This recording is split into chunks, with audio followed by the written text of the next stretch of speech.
ಕರುನಾಡ ಕದನ 2023 ಕೊಡಗು ಚಾನಲ್ ವಿಶೇಷ ಕಾರ್ಯಕ್ರಮಕ್ಕೆ ನಿಮಗೆಲ್ಲರಿಗೂ ಸ್ವಾಗತ. ನಾನು ರಂಜಿತ್ ಕವಲಪಾರ. ನನ್ನೊಂದಿಗಿದ್ದಾರೆ ಇಂದಿನ ವಿಶೇಷ ಅತಿಥಿ, ಸತತ 5 ಬಾರಿ MLA ಆದಂಥವರು, ಈ ಬಾರಿ ಭಾಜಪ ಮಡಿಕೇರಿ ವಿಧಾನಸಭಾ ಕ್ಷೇತ್ರದ ಅಧಿಕೃತ ಅಭ್ಯರ್ಥಿ MP ಅಪ್ಪಚ್ಚು ರಂಜನ್ ಅವರು. ಅವ್ರನ್ನ ಕಾರ್ಯಕ್ರಮಕ್ಕೆ ಸ್ವಾಗತ.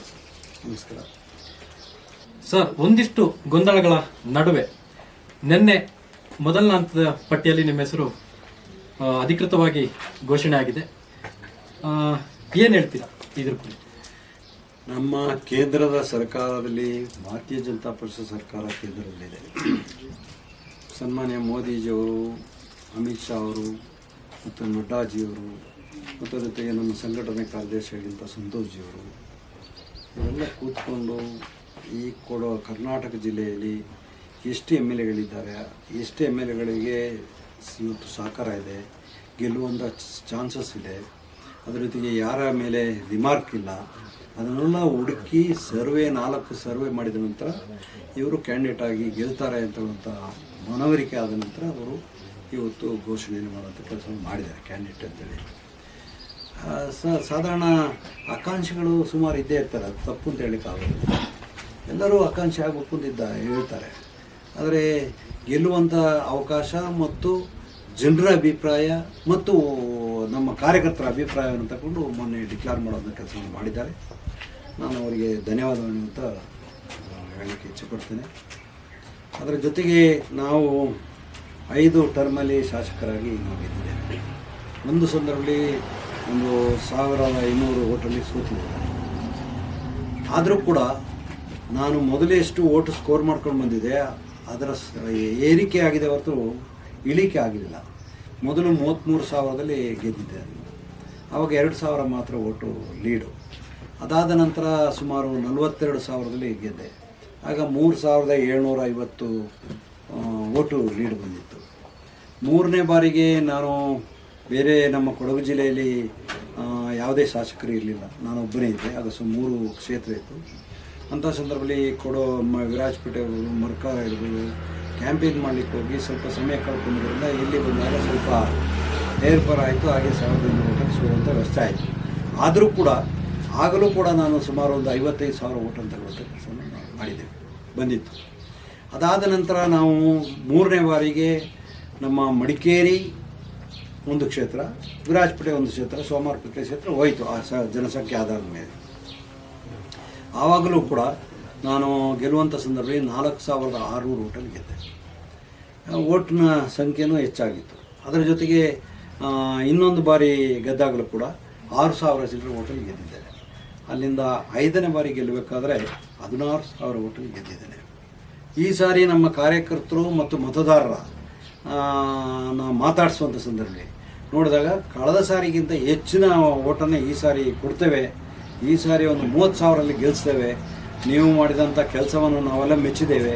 ಅದರಲ್ಲೂ ಕೂಡ ಕಷ್ಟ ಕಾಲದಲ್ಲಿ, ಯಾವಾಗ 2018, 2019ನಲ್ಲಿ ಗುಡ್ಡಗಳು ಜರಿದು ಬಿದ್ದಂಥ ಸಂದರ್ಭದಲ್ಲಿ, ಮನೆ ಮಠಗಳು ಹೋದಂಥ ಸಂದರ್ಭದಲ್ಲಿ, ಸುಮಾರು ಹಳ್ಳಿಗಳಿಗೆ ಹೋಗಿ ಸುಮಾರು 94 ವರ್ಷದ ಒಂದು ಮಹಿಳೆ ಇರ್ಬೋದು, 84 ವರ್ಷದ ಮಹಿಳೆ ಮತ್ತು 18 ಜನ ರೆಸ್ಕ್ಯೂ ಮಾಡಿ ತೊಗೊಂಡು ಬಂದಂಥದ್ದು ಕೂಡ ನಾವು ಮಾಡಿದ್ದೇವೆ. ಹಾಗಾಗಿ ಆ ಸಂದರ್ಭದಲ್ಲಿ ಎಲ್ಲ ಮನೆಗಳಿಗೆ ಭೇಟಿ ಮಾಡಿ ಮನೆಗಳನ್ನು ಕೂಡ ಕೊಡಿಸುವಂಥ ವ್ಯವಸ್ಥೆನ ನಾವು ಮಾಡಿದ್ದೇವೆ. ಈಗ ಅದರ ಜೊತೆಗೆ ಕೊರೋನಾ ಬಂದಂಥ ಸಂದರ್ಭದಲ್ಲಿ 2 ವರ್ಷ ಭಾಳಷ್ಟು ಸಂಕಷ್ಟದಲ್ಲಿ ನಮ್ಮ ಕೊಡಗಿನ ಜನತೆ ಇದ್ದರು. ಅಂಥ ಸಂದರ್ಭದಲ್ಲಿ ನಾವೇನು ಮೆಡಿಕಲ್ ಕಾಲೇಜನ್ನು ತೆರೆದೋದ್ರಿಂದ ಅದರಿಂದ ನಮ್ಮ ಕೊಡಗಿನ ನಮ್ಮ ಜನರ ಜೀವನ ಉಳಿಸಲಿಕ್ಕೆ ಸಾಧ್ಯ. ಸುಮಾರು 46,000 ಜನರಿಗೆ ನಾವು ಕೊಡಗು ಜಿಲ್ಲೆಯಲ್ಲಿ ಟ್ರೀಟ್ಮೆಂಟನ್ನು ಕೊಟ್ಟಿದ್ದೇವೆ. ಒಂದು ಸಂದರ್ಭದಲ್ಲಿ 30-32 ಜನ ಸಾಯುವಂಥದ್ದು ಡೈಲಿ ನೋಡ್ತಾ ಇದ್ದರು. ಆ ಸಂದರ್ಭದಲ್ಲಿ ಅಲ್ಲಿದ್ದಂಥ ಪೇಷಂಟ್ಗಳು ನನಗೆ ಫೋನ್ ಮಾಡಿ ಹೇಳ್ತಾ ಇದ್ದರು, ದಯವಿಟ್ಟು ಬಂದು ನೋಡಿ, ಅಲ್ಲಿ ಬಂದು ನೋಡಿ ಅಂತ ನನ್ನ ಯಾವತ್ತೂ ಕರೆದಿಲ್ಲ ಅವರು. ಈ ರೀತಿ ನಮಗೆ ಊಟ ತಣ್ಣಗಾಗದ ಊಟ ಸಿಗ್ತದೆ, 2.5 ಗಂಟೆಗೆ ಸಿಗ್ತದೆ, ಅದ್ರ ಜೊತೆಗೆ ಕುಡಿಯೋಕ್ಕೆ ಬಿಸಿ ನೀರು ಸಿಗ್ತಾಯಿಲ್ಲ, ಸ್ನಾನಕ್ಕೆ ಬಿಸಿ ನೀರು ಸಿಗ್ತಾಯಿಲ್ಲ ಅಂತ ಹೇಳ್ತಾ ಕೊರಗು ಅವರು ಫೋನ್ ಮಾಡಿ ಹೇಳ್ತಿದ್ರು, ಅಳ್ತಾಯಿದ್ರು ಫೋನಲ್ಲಿ, ನಮ್ಮ ಪರಿಸ್ಥಿತಿ ಹಿಂಗೆ ಆಗ್ಬಿಟ್ಟಿದೆ ಅಂತ.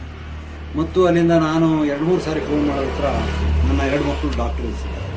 ಅವ್ರಿಗೆ ಫೋನ್ ಮಾಡಿ ಕೇಳಿದೆ, ಏನಪ್ಪ ನಾನು ಹೋಗ್ಬೋದಾ, ನೋಡ್ಬೋದಾ, ನಮ್ಮ ಕೊಡಗಿನ ಜನತೆ ಭಾಳ ಕಷ್ಟದಲ್ಲಿದ್ದಾರೆ ಅಂತ ಹೇಳಿದ ವಿಚಾರ ಹೇಳಿದೆ. ಆಗ ನನ್ನ ಮಗ ಹೇಳಿದ, ನೀನು ಧೈರ್ಯವಾಗಿ ಹೋಗು, PP ಕಿಟ್ ಹಾಕು, ಡಬಲ್ ಮಾಸ್ಕ್ ಹಾಕು, ನೀನು ಹೋಗಿ ಅವ್ರನ್ನ ಮಾತಾಡಿಸು, ಅವ್ರಿಗೆ ಧೈರ್ಯ ತುಂಬ ಕೆಲಸ ಮಾಡು ಅಂತ ಹೇಳಿದ ಕೂಡಲೇ ಎಲ್ಲ ಹಾಸ್ಪಿಟ್ಲಿಗೆ, ಕೋವಿಡ್ ಸೆಂಟರ್ಗಳಿಗೆ, ಅದು ಕೋವಿಡ್ ಸೆಂಟರ್ಗಳು ನಮ್ಮದು ಇದರಲ್ಲಿ ಆಲೂರು ಸಿದ್ದಾಪುರದಲ್ಲಿತ್ತು, ಕುಶಾಲನಗರದಲ್ಲಿ ಕೂಡಿಗೆಯಲ್ಲಿತ್ತು, ಬಸವನಹಳ್ಳಿಲಿತ್ತು, ನಮ್ಮ ನವೋದಯ ಶಾಲೆಯಲ್ಲಿತ್ತು, ಅದ್ರ ಜೊತೆಗೆ ನಮ್ಮ ಹಾಸ್ಪಿಟ್ಲಲ್ಲಿ ಮೆಡಿಕಲ್ ಕಾಲೇಜು ಮತ್ತು 2 ನಮ್ಮ ಹಾಸ್ಪಿಟ್ಲಲ್ಲಿ ಕೂಡ ಸುಮಾರು 1500 ಜನ ಪೇಷಂಟನ್ನು ನಾವು ಅಡ್ಮಿಟ್ ಮಾಡಿ ಇಲ್ಲಿ ನೋಡ್ತಿದ್ದೆವು. ಎಲ್ಲ ಜಾಗದಲ್ಲಿ ಅಂತ ಹೇಳಿದ್ರೆ 3,500-4,000 ಜನ ಇದ್ದರು. ಅವ್ರನ್ನ ಹೋಗಿ ಮಾತಾಡಿಸುವಂಥ ಸಂದರ್ಭದಲ್ಲಿ ಮೊದಲು ನನಗೆ ಸ್ವಲ್ಪ ಭಯ ಇತ್ತು. ಸ್ವಲ್ಪ ದೂರದಿಂದ ಮಾತಾಡಿಸಿದೆ, ಒಂದು 5-6 ಅಡಿ ದೂರದಿಂದ ಮಾತಾಡಿಸಿದೆ. ಅಲ್ಲಿಂದ ಅವ್ರಿಗೆ ಮಾತಾಡಿ ಲಾಸ್ಟಿಗೆ ನನಗೆ ಸ್ವಲ್ಪ ಧೈರ್ಯ ಬಂದು ಬೆನ್ನು ತಟ್ಟಿ ಮಾತಾಡುವಂಥ ವ್ಯವಸ್ಥೆ ಮಾಡಿದೆ. ಬೆನ್ನು ತಟ್ಟಿ ಮಾಡಿ, ನಿಮ್ಗೇನು ತೊಂದರೆ ಆಗೋದಿಲ್ಲಪ್ಪ, ನಾನು ಎಲ್ಲದನ್ನು ಸರಿಪಡಿಸುವಂಥ ವ್ಯವಸ್ಥೆ ಮಾಡ್ತೀವಿ, ನೀವು ಹೆದರಬೇಡಿ ಅಂತ ಹೇಳುತ್ತಾ ವಿಚಾರ ಮಾಡಿದೆ. ಆ ಸತ್ತಂಥ ಸಂಖ್ಯೆ ಎಷ್ಟಿತ್ತು ಅಂತಂದರೆ 476 ಜನ ತೀರೋಗ್ಬಿಟ್ಟಿರು. ಅದರಲ್ಲಿ ತೀರೋಗಿದ್ದು ಎಷ್ಟು ಜನ, ಹಾರ್ಟ್ ಅಟ್ಯಾಕಲ್ಲಿ 50% ತೀರೋಗ್ಬಿಟ್ರು. ಯಾಕೆಂದರೆ ಅಲ್ಲಿ ಸತ್ತವರು ಅಲ್ಲೇ ಮಲಗಿರ್ತಾರೆ, ಅಲ್ಲಿ ಅವ್ರನ್ನ ತಗೊಂಡೋಗಿ ಕ್ಲಿಯರ್ ಮಾಡಲಿಕ್ಕೆ ಜನ ಇರಲಿಲ್ಲ. 24 ಗಂಟೆ 14 ಗಂಟೆ ಅಲ್ಲೇ ಇರ್ತಿದ್ವು. ಒಂದು ರೀತಿ ಭಯ, ಕೊರೋನಾ ಬಂತು ಅಂತಂದರೆ ಗೋವಿಂದ ಅಂತ ಲೆಕ್ಕ, ಸಾಯೋದಂತ ಲೆಕ್ಕ ಅಂತ ಹೇಳೋದ ಪರಿಸ್ಥಿತಿ ಕೂಡ ಇದ್ರು. ಅಂಥ ಸಂದರ್ಭದಲ್ಲಿ ಅವರಿಗೆ ಧೈರ್ಯವನ್ನು ತುಂಬಿಸುವಂಥ ಕೆಲಸವನ್ನು ಮಾಡಿದೆ. ಯಾವಾಗ ನಾನು ಹಾಸ್ಪಿಟ್ಲಿಗೆ ವಿಸಿಟ್ ಮಾಡಿದೆ, ಅಲ್ಲಿ ಏನು ನ್ಯೂನತೆಗಳಿತ್ತು ಅದನ್ನು ಸರಿಪಡಿಸುವಂಥ ಕೆಲಸವನ್ನು ಮಾಡಿದೆ. ಅದರ ನಂತರ ಅವರಿಗೆ ನಾವು ಊಟನೂ ಕೂಡ ಇರುವಂಥದ್ದು, ಬೆಳಿಗ್ಗೆ ಒಳ್ಳೆ ಬ್ರೇಕ್ಫಾಸ್ಟು, ಅದು ಉಪ್ಪಿಟ್ಟು ಇರ್ಬೋದು, ಕೇಸರಿ ಬಾತ್ ಇರ್ಬೋದು, ದೋಸೆ ಇರ್ಬೋದು, ಇಡ್ಲಿ ಇರ್ಬೋದು ಕೊಡುವಂಥ ವ್ಯವಸ್ಥೆ ಮಾಡಿಸಿದ್ದೇವೆ. 10 ಗಂಟೆಗೆ ಒಂದು ಫ್ರೂಟು, ಒಂದು ಹಾಲನ್ನು ಕೊಡಿಸುವಂಥ ವ್ಯವಸ್ಥೆ ಮಾಡಿದ್ದೇವೆ. ಅದಾದ ನಂತರ ಮಧ್ಯಾಹ್ನ ಊಟಕ್ಕೆ ಚಿಕನ್ ಕೊಡುವಂಥ ವ್ಯವಸ್ಥೆ ಮಾಡಿ ಒಳ್ಳೆ ಊಟವನ್ನು ಕೊಡಿಸುವಂಥ ವ್ಯವಸ್ಥೆ ಮಾಡಿದೆ. 3 ಗಂಟೆಗೆ ಒಂದು ಟೀ ಮತ್ತು ಬಿಸ್ಕೆಟನ್ನು ಕೊಡಿಸುವಂಥ ವ್ಯವಸ್ಥೆ ಮಾಡಿದೆ. ರಾತ್ರಿ ಒಳ್ಳೆ ಊಟ ಒಂದು ಎಗ್ ಕೊಡುವಂಥ ವ್ಯವಸ್ಥೆ ಮಾಡಿದೆ. ಅದು ಮಾಡಿದ ನಂತರ ಜನರಿಗೆ ಒಂದು ಕಾನ್ಫಿಡೆನ್ಸ್ ಬಂತು, ನಾವು ಮಾತಾಡ್ಸೋದು ಒಂದು ಧೈರ್ಯ ತುಂಬದ ಕೆಲಸ ಮಾಡಿದ್ರೆ ಕಾನ್ಫಿಡೆನ್ಸ್ ಬಂತು. ಅದಂತರ ಡಾಕ್ಟರ್ಗಳಿಗೂ ಡೈರೆಕ್ಷನ್ ಕೊಟ್ಟರೆ 8 ಗಂಟೆಗೆ ಒಬ್ಬರು ಡಾಕ್ಟರ್ ವಿಸಿಟ್ ಮಾಡಬೇಕು, 4 ಗಂಟೆಗೆ ಒಬ್ಬರು ನರ್ಸ್ ವಿಸಿಟ್ ಮಾಡಬೇಕು, ಇಂಟೆನ್ಸಿವ್ ಕೇರಲ್ಲಿ 24 ಅವರ್ಸ್ ಡಾಕ್ಟ್ರು ಆ್ಯಂಡ್ ನರ್ಸಸ್ ಇರಬೇಕು ಅಂತ ಆದೇಶ ಮಾಡಿದೆ. ಎಲ್ಲ ಆದ ನಂತರ ಆ ಸಾಯುವರ ಸಂಖ್ಯೆನೂ ಕಡಿಮೆ ಆಯಿತು, ಎಲ್ಲರೂ ಬದುಕೋಕ್ಕೆ ಜೀವ ಬರುವಂಥ ವ್ಯವಸ್ಥೆ ಕೂಡ ಆಯಿತು. ಆ ಹಾರ್ಟ್ ಅಟ್ಯಾಕಲ್ಲಿ ಸಾಯುವ ಸಂಖ್ಯೆ ಕಡಿಮೆ ಆಯಿತು. ಅದರಿಂದ ಸಡನ್ 30 ಒಂದೇ ಸಾರಿ 10-12ಕ್ಕೆ ರಿಡ್ಯೂಸ್ ಆಗುವಂಥ ವ್ಯವಸ್ಥೆ ಕೂಡ ಆಯಿತು. ಒಂದು ರೀತಿಯಲ್ಲಿ ಭಯ, ನಾವು ಕೂಡ ಡಾಕ್ಟರ್ಸ್ಗಳಿಗೆ ಧೈರ್ಯ ತುಂಬುವಂಥ ಕೆಲಸವನ್ನು ಮಾಡಬೇಕಾಗ್ತದೆ, ಡಾಕ್ಟರ್ಸ್ಗಳಿಗೆ ಧೈರ್ಯ ಇರಬೇಕಾಗ್ತದೆ. ಆದರೂ ನಾವು ಜನಪ್ರತಿನಿಧಿಗಳಿಗೆ ಹೋಗಿ ಹೇಳಿದಾಗ, ಅವರಿಗೆ ಒಂದು ರೀತಿ ಬೆನ್ನು ತಟ್ಟಿದಾಗ ಅವರು ಉತ್ಸಾಹದಿಂದ ಕೆಲಸ ಮಾಡಿದ್ರಿಂದ ಅವತ್ತು ಕೊರೋನಾ ಕೂಡ ಕಂಟ್ರೋಲ್ ಮಾಡಲಿಕ್ಕೆ ಆಯಿತು. ಕೊರೋನಾ ಆದ ನಂತರ 1-1.5 ವರ್ಷ ನಮ್ಮ ಕರ್ನಾಟಕ ಸರ್ಕಾರದಲ್ಲಿ ಫಂಡ್ಸ್ ಸ್ವಲ್ಪ ಜಾಸ್ತಿ ಬಂದಿದೆ. ನಾವು ಕೂಡ ನಮ್ಮ ಜಿಲ್ಲೆಗೆ ಸುಮಾರು 1,800 ಕೋಟಿ ರೂಪಾಯಿನ ತರುವಂಥ ವ್ಯವಸ್ಥೆ ಮಾಡಿದ್ವಿ. ನಮ್ಮ ಕೊಡಗು ಜಿಲ್ಲೆಯಲ್ಲಿ ನಾನು ಶಾಸಕನಾಗಿ ಮುಂಚೆ ಒಂದು ಯೂನಿವರ್ಸಿಟಿ ಕೂಡ ಇರಲಿಲ್ಲ, ಒಂದು ಯೂನಿವರ್ಸಿಟಿ ಬ್ರ್ಯಾಂಚು ಕೂಡ ಇರಲಿಲ್ಲ. ಇವತ್ತು ಯೂನಿವರ್ಸಿಟಿ ಬ್ರ್ಯಾಂಚನ್ನು ಕೂಡ ಮಾಡಿದ್ದೀವಿ, ಯೂನಿವರ್ಸಿಟಿನೇ ಮಾಡಿಬಿಟ್ಟಿದ್ದೀವಿ. ಫುಲ್ ಪ್ಲೇಸ್ಡ್ ಯೂನಿವರ್ಸಿಟಿನ ಅಡವಾರದಲ್ಲಿ ಮಾಡಿದ್ದೀವಿ. ಸುಮಾರು 600-800 ವಿದ್ಯಾರ್ಥಿಗಳು ಓದ್ತಾ ಇದ್ದಾರೆ. MA MSCಯನ್ನು ಇಲ್ಲೇ ಮಾಡ್ತಾಯಿದ್ದಾರೆ. ಇಲ್ಲಂದರೆ ಹೊರಗಡೆ ಹೋಗಿ ಅವರಿಗೆ ಸುಮಾರು 2 ಲಕ್ಷ 3 ಲಕ್ಷ ಖರ್ಚು ಮಾಡಿ MA MSc ಮಾಡಬೇಕಾಯಿತು. ಆ ಪರಿಸ್ಥಿತಿಯಲ್ಲಿ ಕೆಲವು ಜನ ಬಡವರು ಹೋಗ್ತಿರ್ಲಿಲ್ಲ. ಈಗ MA MSc ಆಗುವಂಥ ವ್ಯವಸ್ಥೆ ಕೂಡ ಆಗಿದೆ. ಅದರ ಜೊತೆಗೆ ನಮ್ಮ ಏನು ಇವತ್ತು ಸೈನಿಕ ಶಾಲೆ ತೆಗೆದು, ಆ ಸೈನಿಕ ಶಾಲೆಯಲ್ಲಿ ಸುಮಾರು ಜನ ಸೈನಿಕರಾಗಿ ಹೋಗಿದ್ದು, ಮೇಜರ್ ಆಗಿ ಹೋಗಿದ್ದು ಕೂಡ ಇದ್ದಾರೆ. ಅದರ ಜೊತೆಗೆ ಇಂಜಿನಿಯರಿಂಗ್ ಕಾಲೇಜಲ್ಲಿ ಸುಮಾರು 650 ಸ್ಟೂಡೆಂಟ್ಸ್ ಓದ್ತಾರೆ. It's government engineering college, not private college. ಅಲ್ಲಿ ಕೂಡ ಫೀಸ್ ಕೂಡ ಭಾಳ ಕಡಿಮೆ, 18,000 ರೂಪಾಯಿ ಕೊಟ್ಟರೆ ಒಬ್ಬ ಇಂಜಿನಿಯರ್ 1 ವರ್ಷಕ್ಕೆ ಹಿಂಗೆ ಆಗೋದಿತ್ತು. ಆದರೆ ಈಗ ನಮ್ಮ ಬೊಮ್ಮಾಯಿಯವರು ವಿದ್ಯಾನಿಧಿ ಅಂತ ಘೋಷಣೆ ಮಾಡಿ ಅವರಿಗೆ 45,000 ರೂಪಾಯಿ ಸ್ಕಾಲರ್ಶಿಪ್ ಸಿಗ್ತದೆ. ಅವನು 18,000 ಕಟ್ಬೋದು, ಅದರ ಜೊತೆಗೆ ಅವನಿಗೆ ಊಟ ತಿಂಡಿ ಕೂಡ ದುಡ್ಡು ಸಿಗುವಂಥ ವ್ಯವಸ್ಥೆ ಕೂಡ ಆಗ್ತಾಯಿದೆ. ಅದರ ಜೊತೆಗೆ ಇಂಜಿನಿಯರಿಂಗ್ ಕಾಲೇಜು ಪ್ಲೇಸ್ಮೆಂಟಲ್ಲಿ ಏನು ಜಾಬ್ ಸಿಗೋದಲ್ಲಿ ಕರ್ನಾಟಕದಲ್ಲಿ ನಂಬರ್ 2 ಪ್ಲೇಸಲ್ಲಿದೆ. ಗೌರ್ಮೆಂಟ್ ಇಂಜಿನಿಯರಿಂಗ್ ಕಾಲೇಜ್ ನಂಬರ್ 2 ಪ್ಲೇಸಲ್ಲಿದೆ. ಇವಾಗ ಹೆಚ್ಚಿನ ವಿದ್ಯಾರ್ಥಿಗಳು ಇಂಜಿನಿಯರಿಂಗ್ ಕೂಡ ಆಗ್ತಾಯಿದ್ದಾರೆ. ಹಾಗಾಗಿ ನಮ್ಮ ಎಜುಕೇಷನ್ಗೆ ಕೊಡುವಂಥ ಒತ್ತನ್ನು ನಾವು ಜಾಸ್ತಿ ಮಾಡಿದ್ದೇವೆ. ಅದರ ಜೊತೆಗೆ ಟೂರಿಸ್ಟನ್ನ ಅಟ್ರ್ಯಾಕ್ಟ್ ಮಾಡೋಕ್ಕೆ ನಮ್ಮ ಕೊಡಗು ಜಿಲ್ಲೆಯಲ್ಲಿ ಕಾಫಿ ಬಿಟ್ಟರೆ ಕಿತ್ತಲೆ ಹೋಯ್ತು, ಕಾಫಿ ಬಿಟ್ಟರೆ ಮತ್ತೇನು ಒಳ್ಳೆ ಮೆಣಸಿದ್ದು ಬಿಟ್ಟರೆ ಯಾವುದೂ ಬೇಸಾಯ ಜಾಸ್ತಿ ಇನ್ಕಮ್ ಇಲ್ಲದ ಕಾರಣ ಇವತ್ತು ಗ್ರೀನರಿ ಇರೋದ್ರಿಂದ ಈಗ ಆಲ್ಮೋಸ್ಟ್ ಎಲ್ಲರೂ ಕೂಡ ಇವತ್ತು ಟೂರಿಸಮ್ಗೆ ಒತ್ತು ಕೊಡುವಂಥ ಕೆಲಸ ಮಾಡ್ತಾರೆ. ರೆಗ್ಯುಲರ್ ಆಗಿ ಟೂರಿಸ್ಟ್ ಬರ್ತಾರೆ. ಅದರ ಜೊತೆಗೆ ಮೆಡಿಕಲ್ ಕಾಲೇಜ್ ತೆಗೆದ್ರಿಂದ ಅಲ್ಲಿ ಮೆಡಿಕಲ್ ಕಾಲೇಜಲ್ಲಿ ಸುಮಾರು 950 ಸ್ಟೂಡೆಂಟ್ಸ್ ಓದೋದ್ರಿಂದ ಅವರ ಪೋಷಕರಿಗೂ ಬರೋದು, ಇಲ್ಲಿ ಸ್ಟೇ ಮಾಡೋದು, ಹೋಟೆಲಿಗಾಗಲಿ, ಆಟೋಕ್ಕಾಗಲಿ, ಟ್ಯಾಕ್ಸಿಗಾಗಲಿ ಎಲ್ಲದಕ್ಕೂ ಕೂಡ ಹೈಯರ್ ಸಿಗುವಂಥ ವ್ಯವಸ್ಥೆ ಆಗಿದೆ. ಇದರಿಂದ ನಮ್ಮ ಎಕನಾಮಿಕ್ಗೆ ಕೂಡ ನಾವು ಸಬಲರಾಗಲಿಕ್ಕಾಗಿದೆ, ಟೂರಿಸ್ಟಿಂದ ಕೂಡ ಆ ರೀತಿ ಒತ್ತು ಕೊಡುವಂಥ ಕೆಲಸವನ್ನು ನಾವು ಮಾಡಿದ್ದೇವೆ. ಮತ್ತು ರಸ್ತೆ ಕೂಡ ನಿಮಗೆಲ್ಲ ಗೊತ್ತಿರುವಾಗೆ ನಾನು ನನ್ನ ಕ್ಷೇತ್ರಕ್ಕೆ 1800 ರೂಪಾಯಿ ಕೊಟ್ಟೋದ್ರಿಂದ ಇವತ್ತು ನೀವು ರಸ್ತೆ ನೋಡ್ಬೋದು, ಎಲ್ಲಿ ಹೋದರೂ ಕೂಡ ನಮ್ಮ ರಸ್ತೆಗಳು ಎಲ್ಲವೂ ಕೂಡ ಕ್ಲಿಯರ್ ಆಗಿದೆ. ಅವತ್ತೊಂದು ದಿವಸ ಯಾವುದೋ ಒಂದು ಟಿ ವಿಯವರು ಬೆಂಗಳೂರಿಂದ ಬಂದಂಥವ್ರು ನಮ್ಮ ಮಾದಾಪುರದಿಂದ ಸೂರ್ಲಬಿ ಗರ್ವಾಲಿಗಾಗಿ ಮಲ್ಲಡಿಗೆ ಬಂದಂತೆ, ಮರಳಿಗೆ ಬಂದು ಈಚೆ ಹೋಗಿ ಹೇಳ್ತಾರೆ, ಏನು ರೀ ಇಂಥ ವಿಲೇಜ್ ರೋಡನ್ನು ಕೂಡ ನೀವು ಇಷ್ಟು ಚೆನ್ನಾಗಿ ಮೇಂಟೈನ್ ಮಾಡಿದ್ದೀರಿ ಅಂತ ಹೇಳ್ತಾ ವಿಚಾರವನ್ನು ಕೂಡ ಯಾವುದೇ ಕಾಮಗಾರಿ ಆಗುವಂಥ ಸಂದರ್ಭದಲ್ಲಿ ನಾನು ಸ್ಪಾಟಿಗೆ ದೊಡ್ಡ ಇದಕ್ಕೆ ವಿಸಿಟ್ ಮಾಡ್ತೇನೆ. ಅವರ ಏನು ಕ್ವಾಲಿಟಿ ಕರೆಕ್ಟಾಗಿ ಮೇಂಟೈನ್ ಮಾಡಿದಾರೆ ಅಂತ ನೋಡುವಂಥ ಕೆಲಸ ಕೂಡ ಮಾಡ್ತೇವೆ. ಹಾಗಾಗಿ ರೋಡ್ ಕೂಡ ಉಳಿಯುವಂಥ ಕೆಲಸ ಆಗಿದೆ, ರೋಡು ವ್ಯವಸ್ಥೆನೂ ಚೆನ್ನಾಗಿದೆ. ಯಾವ ದೇಶ ಆಗಲಿ, ಯಾವ ರಾಜ್ಯ ಆಗಲಿ, ಯಾವ ಜಿಲ್ಲೆ ಆಗಲಿ ಎಜುಕೇಷನಿಗೆ ಟಾಪ್ ಪ್ರಿಯಾರಿಟಿನ ಕೊಡಬೇಕಾಗ್ತದೆ. ಹಾಗಿದ್ದಾಗ ಮಾತ್ರ ನಾವು ಆರ್ಥಿಕವಾಗಿ ಸಬಲರಾಗಲಿಕ್ಕೆ ಸಾಧ್ಯ ಆಗ್ತದೆ. ಎರಡನೇದಾಗಿ ನಾವು ರಸ್ತೆ ವ್ಯವಸ್ಥೆಗೆ ಒತ್ತು ಕೊಡುವಂಥ ಕೆಲಸ ಮಾಡಬೇಕಾಗ್ತದೆ. ನಾವೊಂದು 20 ವರ್ಷ ಹಿಂದೆ ಎಲ್ಲ ಈ ರಸ್ತೆಯಲ್ಲಿ ಹೋಗ್ಬೇಕಾದ್ರೆ ಮಡಿಕೇರಿಯಿಂದ ಸೋಮವಾರಪೇಟೆಯಿಂದ ಮಡಿಕೇರಿಗೆ ಹೋಗ್ಬೇಕಾದ್ರೆ ಮಿನಿಮಮ್ 1.5 ಗಂಟೆ. ಈಗ ನಾವು 45 ಮಿನಿಟ್ಸಲ್ಲಿ ಮಡಿಕೇರಿಗೆ ತಲುಪ್ತೇವೆ, ಅಷ್ಟು ಚೆನ್ನಾಗಿ ರೋಡನ್ನು ನಾವು ಮಾಡಿದ್ದೇವೆ. ಅದೇ ರೀತಿ ಪವರ್ ಏನು ನಮಗೆ ಸಫಿಷಿಯೆಂಟ್ ಕರೆಂಟ್ ಇದ್ದರೆ, ವಿದ್ಯುತ್ ಶಕ್ತಿ ಇದ್ದರೆ ನಾವು ಆ ಡಿಸ್ಟ್ರಿಕ್ಟ್ನೂ ಇಂಪ್ರೂವ್ ಆಗ್ತದೆ. ಇವತ್ತು ಪವರಿಗೆ ಕೂಡ ಒತ್ತು ಕೊಡುವಂಥ ಕೆಲಸವನ್ನು ನಮ್ಮ ಕರ್ನಾಟಕ ಸರ್ಕಾರದಲ್ಲಾಗಿದೆ, ಸಫಿಷಿಯೆಂಟ್ ಪವರ್ ಇದೆ. ಹಾಗಾಗಿ ನಮ್ಮ ಡೆವಲಪ್ಮೆಂಟ್ಸು ಬೂಸ್ಟ್ ಆಗುವಂಥ ವ್ಯವಸ್ಥೆ ಆಗ್ತಾಯಿದೆ. ನಿಮಗೆ ಗೊತ್ತಿದ್ದಾಗೆ ಇಡೀ ದೇಶದಲ್ಲಿ ಪ್ರಪಂಚದಲ್ಲೇ ನಂಬರ್ 1 ಅಂತ ಹೇಳಿದ್ರೆ ಸಿಲಿಕಾನ್ ಸಿಟಿ ಬ್ಯಾಂಗ್ಳೂರು ಅಂತ ಹೇಳ್ತಾರೆ. ಇವನ್ ಅಮೇರಿಕಕ್ಕೆ ಹೋದರೂ ಕೂಡ ಅಮೇರಿಕದ ಹಲವಾರು ಕೆಲಸಗಳು ಇವತ್ತು ನಮ್ಮ ಬೆಂಗಳೂರಿಂದ ಆಗ್ತದೆ. ಎಸ್ಪೆಷಲಿ ಅಕೌಂಟ್ಸ್ ಸಂಬಂಧಪಟ್ಟ ಹಾಗೆ ಅದೇನು ಚಾರ್ಟೆಡ್ ಅಕೌಂಟ್ಸ್ ಇರ್ಬೋದು, ಅಕೌಂಟ್ಸ್ ಎಲ್ಲವೂ ಕೂಡ ಮ್ಯಾಕ್ಸಿಮಮ್ ವರ್ಲ್ಡ್ದೇ ಅಕೌಂಟ್ಸು ಇಲ್ಲಿ ನಮ್ಮಲ್ಲಿ 50% ಚಾರ್ಟೆಡ್ ಅಕೌಂಟ್ಸ್ ಆಗ್ತಾಯಿದೆ. ಇನ್ಕಮ್ ಟ್ಯಾಕ್ಸ್ ಅದು ಅಮೇರಿಕದ ಇರ್ಬೋದು, ಅದು ಲಂಡನ್ ಇರ್ಬೋದು, ಬೇರೆ ಸಿಂಗಾಪುರ್ ಇರ್ಬೋದು, ಎಲ್ಲ ಕೆಲವು ಕೆಲಸ ಆಗ್ತದೆ. ಅದರಿಂದ ಇವತ್ತು ನಮ್ಮ ಕರ್ನಾಟಕದಲ್ಲಿ ಸುಮಾರು 6 ಕೋಟಿ ಜನಸಂಖ್ಯೆ ಇದ್ದರೂ ಕೂಡ ಅವರೆಲ್ಲರೂ ಕೂಡ ಇವತ್ತು ಅಕೌಂಟ್ಸ್ಗೆ ಸಂಬಂಧಪಟ್ಟಾಗಿ ಇಲ್ಲಿಂದಲೇ ಮಾನಿಟರ್ ಮಾಡುವಂಥ ಕೆಲಸವನ್ನು ಕೂಡ ಮಾಡ್ತಾಯಿದ್ದಾರೆ.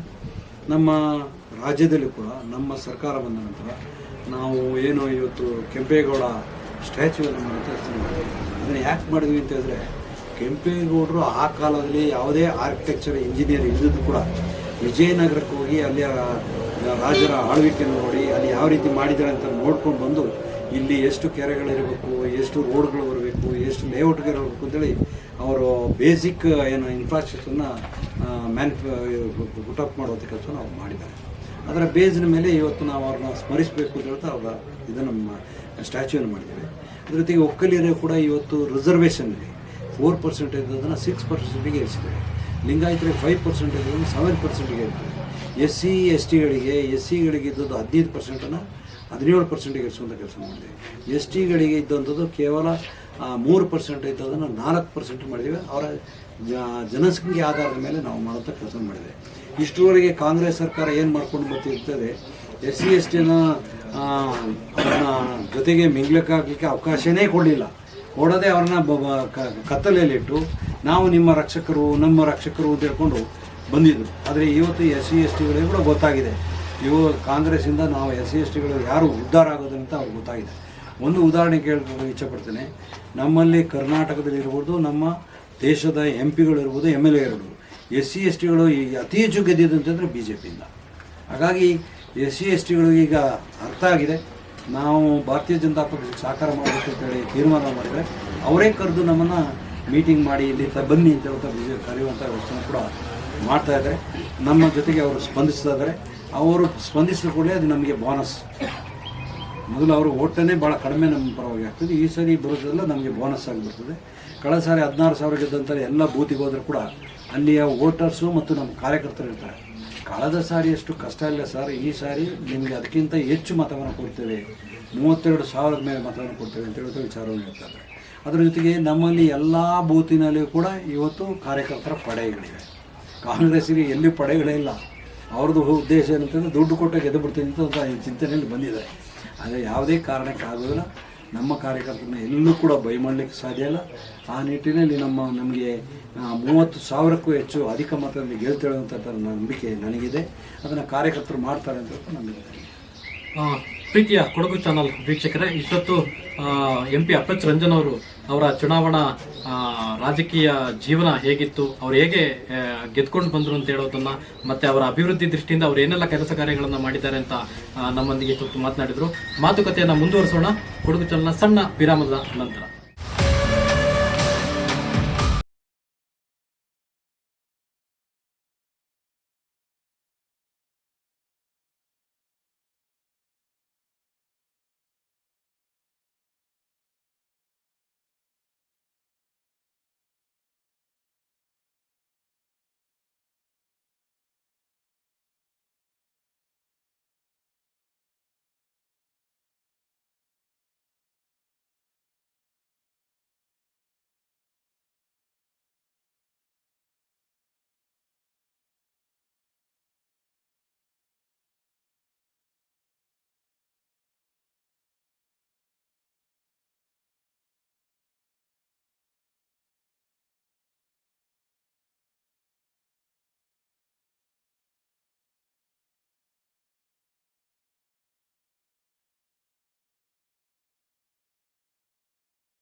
ಉಳಿಯದ ಈ ಬಂಧ ಅನುರಾಗದ ಅನುಬಂಧ, ಏಳೇಳು ದಶಕಗಳ ಪ್ರೀತಿಯ Mulia Jewels, unique designs.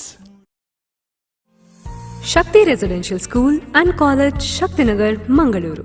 CBSE curriculum located in a serene environment 4 acres from the city life, 2.5 kilometers away from Nantur Junction. World-class amenities that help providing joy of learning, shaping personality to face the reality of life. Value-based teaching and emphasis on discipline.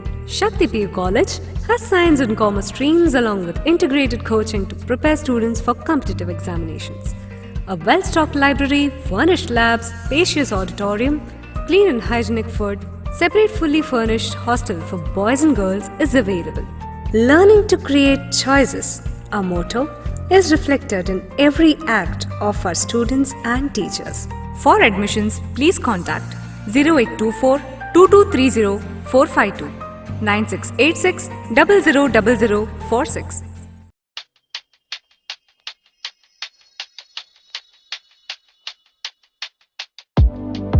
Shining senses in your life. Desirable designs. Gives you treasured memory. Sharda Jewelers. SVEI Composite PU ಕವರೆಲ್ಲ ಕೊಡ್ತಿದ್ದಾರೆ loan loan loan, ಮತ್ತೆ ಆತ ಈತ ಎಲ್ರಿಗೂ ಬೇಕು loan loan loan. ಹೇಳು interest ಎಷ್ಟು, ಯಾವುದು ಗುಪ್ತ ಷರತ್ತು? ಅರೆ ಸ್ಟಾಪ್, ನೀನು ಕಂಡದೆಲ್ಲ ಕನಸು ಈಗ ಆಗಲಿದೆ ನನಸು, ಮತ್ತು IIFL ಫೈನಾನ್ಸ್ ನಲ್ಲಿ ಇದೆ ಭರವಸೆಯು ನನಗೂ. ಗೋಲ್ಡ್ ನಿಂದ ಹಿಡಿದು ಬಿಸ್ನೆಸ್, ಪರ್ಸನಲ್ ನಿಂದ ಹಿಡಿದು ಹೋಮ್, ಪ್ರತಿ ಅಗತ್ಯಕ್ಕೂ ಸಿಗುತ್ತೆ ಲೋನ್. IIFL ಫೈನಾನ್ಸ್ ಹೇಳುತ್ತೆ ನಿಜವಾದ ಮಾತು. ജാലകം തുറക്കുന്നു ഇമാനുവൽ, വിണ്ണിൽ നിന്നും മണ്ണിൽ വന്ന താരമാകാൻ ഒരുക്കുന്നു ഇമാനുവൽ. അഴകു നെയ്യും ഈ പുടവകളിൽ ആയിരം കനവായി ഇമാനുവൽ. മെല്ലെ കിനാവിന്റെ ജാലകം തുറക്കുന്നു ഇമാനുവൽ. ರೇಷ್ಮೆಯ ಪ್ರೌಢಿಮೆ ಪ್ರಪಂಚಕ್ಕೆ ಪಸರಿಸಿದ ಇಮ್ಯಾನ್ಯುವಲ್ ಸಿಲ್ಕ್ಸ್ ನ ಅತ್ಯಂತ ನೂತನ ಶೋರೂಮ್ ಇದೀಗ ಇರಿಟಿಯಲ್ಲಿ. Emmanuel Silks, main road, Iritty. Sir, ಇಷ್ಟೊತ್ತು ನೀವು ನಿಮ್ಮ ರಾಜಕೀಯ ಜೀವನದ ಕುರಿತು, ಅದು ಹೇಗೆ ನಡೆದು ಬಂದ ಹಾದಿ ಕುರಿತು ಮತ್ತು ನಿಮ್ಮ ಅಭಿವೃದ್ಧಿ ಕಾರ್ಯಗಳ ಕುರಿತು ಮಾತನಾಡಿದ್ದೀರಾ. ಸ್ಪಷ್ಟವಾಗಿ ಎಲ್ಲ ವಿಚಾರಗಳನ್ನು ನಮ್ಮ ಮುಂದೆ ತೆರೆದಿಟ್ಟಿದ್ದೀರಾ. ಈ ಹಿಂದೆ ಕಾಂಗ್ರೆಸ್ನಲ್ಲಿ ಒಂದು ಪದ್ಧತಿ ಇತ್ತು. ಏನು ಅಂತ ಹೇಳಿದ್ರೆ, ಚುನಾವಣೆ ಹತ್ರಕ್ಕೆ ಬರುವಾಗ ಅಭ್ಯರ್ಥಿಗಳ ಸಂಖ್ಯೆ ತುಂಬಾ ಜಾಸ್ತಿ ಇರ್ತಿತ್ತು. ಈ ಬಾರಿ ನಮ್ಮ ಮಡಿಕೇರಿ ಕ್ಷೇತ್ರದಿಂದ ಭಾರತೀಸ್ ಅವರು ಮತ್ತೆ ಡಾಕ್ಟರ್ ನವೀನ್ ಅವರು ಒಬ್ರು ಕ್ಯಾಂಡಿಡೇಟ್ ಆಗಿದ್ರು, ಅಂದ್ರೆ ಅಭ್ಯರ್ಥಿ ಆಗಿದ್ರು, ಆಕಾಂಕ್ಷಿಗಳಾಗಿದ್ರು. ಅವರಿಬ್ರು ಈಗ ನಿಮ್ಗೆ ಟಿಕೆಟ್ ಆಗಿದೆ ಅಂತ ಗೊತ್ತಾದ ನಂತರ ಅವರೇನಾದ್ರು ನಿಮ್ಮನ್ನ ಸಂಪರ್ಕ ಮಾಡಿದ್ರೆ ಹೇಗಿತ್ತು, ಅವ್ರ ರಿಯಾಕ್ಷನ್ ಹೇಗಿತ್ತು? ನೋಡಿ, ಅವರೆಲ್ಲರೂ ಕೂಡ ನಮ್ಮ ಕಾರ್ಯಕರ್ತರು, ನಮ್ಮ ಫಾಲೋವರ್ಸ್, ಅವ್ರನ್ನೆಲ್ಲ ನಾವು ಬೆಳೆಸಿ ತಂದವರು. ನಾವು ಅವರುಗಳಿಗೆಲ್ಲ ಒಂದು ಗುರುಗಳಿದ್ದಾಗೆ ರಾಜಕೀಯದಲ್ಲಿ. ಸಿ ಅಂದರೆ ಯಾವತ್ತೂ ಬಿಟ್ಟು ಹೋಗ್ಬೋದು, ಕಾಂಗ್ರೆಸ್ಸಲ್ಲಿ ಬಿಟ್ಟು ಹೋಗ್ಬೋದು. ಇವರೆಲ್ಲರೂ ಕೂಡ ನಮಗೆ ತೊಂದರೆಯಾಗುತ್ತಿರುವಂಥ ವಿಚಾರ ಹೇಳಿದ್ರೆ ನಾವು ಪರ್ಫೆಕ್ಟಾಗಿ ದುಡಿತೇವೆ. ಅವರು ಮೊದಲು ಕೂಡ ಹೇಳ್ತಾ ಇದ್ದದ್ದು ಅಷ್ಟೇ, ಅವರು ಕೇಳುವಾಗಲೂ ಕೂಡ ನಾವು ಅಭ್ಯರ್ಥಿಯಾಗಿ ಕೇಳ್ತೇವೆ ಅಂತ ಹೇಳೋ ವಿಚಾರ ಅಂದರೆ, ಅಭ್ಯರ್ಥಿಯಾಗಿ ಕೇಳುವಂಥದ್ದು ಆಕಾಂಕ್ಷಿಗಳು ಇದ್ದೇ ಇರ್ತಾರೆ. ಅದನ್ನು ನಾವು ತಪ್ಪು ಅಂತ ಹೇಳಲಿಕ್ಕೆ ಆಗೋದಿಲ್ಲ. ಅವರು ಕೇಳಿದ್ದಾರೆ, ಕೇಳಿದ ನಂತರ ಯಾರಿಗೆ ಟಿಕೆಟ್ ಡಿಕ್ಲೇರ್ ಆದರೂ ಕೂಡ ಕೆಲಸವನ್ನು ಮಾಡುವಂಥ ಕೆಲಸವನ್ನು ಕೂಡ ಮಾಡ್ತಾರೆ. ಓಕೆ ಸರ್, ಈಗ ಮಡಿಕೇರಿ ಕ್ಷೇತ್ರವನ್ನು ತೆಗೆದುಕೊಳ್ಳೋದಾದ್ರೆ ಆರೇಗೌಡರು ಮತ್ತೆ ಒಕ್ಕಲಿ ಗೌಡರ ಮತಗಳು ಜಾಸ್ತಿ ಇದೆ. ಈಗ ಕಾಂಗ್ರೆಸ್ ಇಂದ ಒಬ್ರು ಬೇಸರ ಮಾಡಿಕೊಂಡು ಒಕ್ಕಲಿಗರ ನಾಯಕರು ಒಬ್ರು ಬಂಡಾಯ ಎದ್ದಿದ್ದಾರೆ. ಸೊ ಅದೇನಾದ್ರೂ ನಮಗೆ ಬಿಜೆಪಿಗೆ ವ್ಯತಿರಿಕ್ತ ಪರಿಣಾಮ ಬೀರ್ಬೋದು? ನೋಡಿ, ನಾವು ಇನ್ನೊಬ್ಬರ ಬಂಡಾಯದಿಂದ ನಾವು ಗೆಲ್ಲುವಂಥದ್ದಲ್ಲ, ನಮ್ಮ ಓನ್ ಸ್ಟ್ರೆಂತಲ್ಲಿ ಗೆಲ್ಲುವಂಥದ್ದು. ನಮ್ಮ BJP ಕಾರ್ಯಕರ್ತರು ಇಲ್ಲಿ ಇಡೀ ಕ್ಷೇತ್ರದಲ್ಲಿ BJP ಕಾರ್ಯಕರ್ತರು ಇದ್ದಾರೆ. ಅದರಲ್ಲಿ ಹೆಚ್ಚಿಗೆ ಒಕ್ಕಲಿಗೌಡರೇ ನಮ್ಮ ಕಾರ್ಯಕರ್ತರು ಇರುವಂಥದ್ದು. ಈಗ ಇಲ್ಲೇ ನೋಡಿ, ಎಲ್ಲರಿರೋದು ಆಲ್ಮೋಸ್ಟ್ ಒಕ್ಕಲಿಗೌಡರೇ ಇರೋದು. ಇಲ್ಲೇನೋ 1-5% ಏನೋ ಇರ್ಬೋದು. ಆದರೆ ಒಕ್ಕಲಿಗೌಡರು ಯಾವ ಕಾರಣಕ್ಕೂ ನಮ್ಮನ್ನು ಬಿಟ್ಟುಕೊಟ್ಟಿಲ್ಲ ಇಷ್ಟರವರೆಗೆ. ನಾನು ಮೊದಲು ಸೋಮವಾರಪೇಟೆ ತಾಲೂಕು ಕ್ಷೇತ್ರ ಅಂತ ಆಗಿರ್ಬೇಕಾದ್ರೆ, ತಾಲೂಕು ಇರಬೇಕಾದ್ರೆ ಬರೀ ಒಕ್ಕಲಿಗರ ಸಂಖ್ಯೆ ಇದ್ದಿದ್ದು. ಆವಾಗಲೇ ನಮಗೆ ಕೈ ಬಿಟ್ಟಿಲ್ಲ, ನಮ್ಮನ್ನು ಗೆಲ್ಲಿಸುವಂಥ ವ್ಯವಸ್ಥೆ ಮಾಡಿದ್ದಾರೆ. ಈಗೇನೋ ಸ್ವಲ್ಪ ಮಡಿಕೇರಿ ಸೇರಿದ ಮೇಲೆ ಸ್ವಲ್ಪ ಜನಸಂಖ್ಯೆ ಜಾಸ್ತಿ ಆಗಿದೆ. ಇಲ್ಲಂದರೆ ನಮ್ಮದು ಇದ್ದದ್ದು ಬರೀ 5,000 ವೋಟರ್ಸು ಕುರ್ಗಿಸಿದ್ದದ್ದು, ಬಾಕಿ ಇರೋದು 56,000 ವೋಟರ್ಸು ಗೌಡರಿದ್ದದ್ದು. ಅಂಥ ಸಂದರ್ಭದಲ್ಲಿ ನಮ್ಮನ್ನು ಕೈ ಬಿಟ್ಟಿಲ್ಲ, ಈಗಲೂ ಕೈ ಬಿಡೋಲ್ಲ. ಇದು ಅಂದರೆ ಹೊರಗಡೆಯಿಂದ ಬಂದವ್ರನ್ನ ಯಾರು ಎಂಟರ್ಟೈನೇ ಮಾಡೋದು. ಮತ್ತು ಅವರು ಕೂಡ ಅವರ ಅಪ್ಪ ಗೌಡ ಇದರಲ್ಲಿ ಡೈರೆಕ್ಟರ್ ಆಗಿದ್ದಾಗ ಏನು ಕೆಲಸ ಮಾಡಿದ್ದಾರೆ, ಎಂಥದ್ದು ಮಾಡಿದರು ಏನಂತ ಎಲ್ಲರಿಗೂ ಗೊತ್ತಿದೆ. ಅದನ್ನು ನಾನು ಹೇಳೋಕ್ಕೆ ಬರೋದಿಲ್ಲ, ಹೇಳೋದಿಲ್ಲ, ಬೇಕಾಗಿಲ್ಲ, ಜನರಿಗೆ ಗೊತ್ತಿದೆ.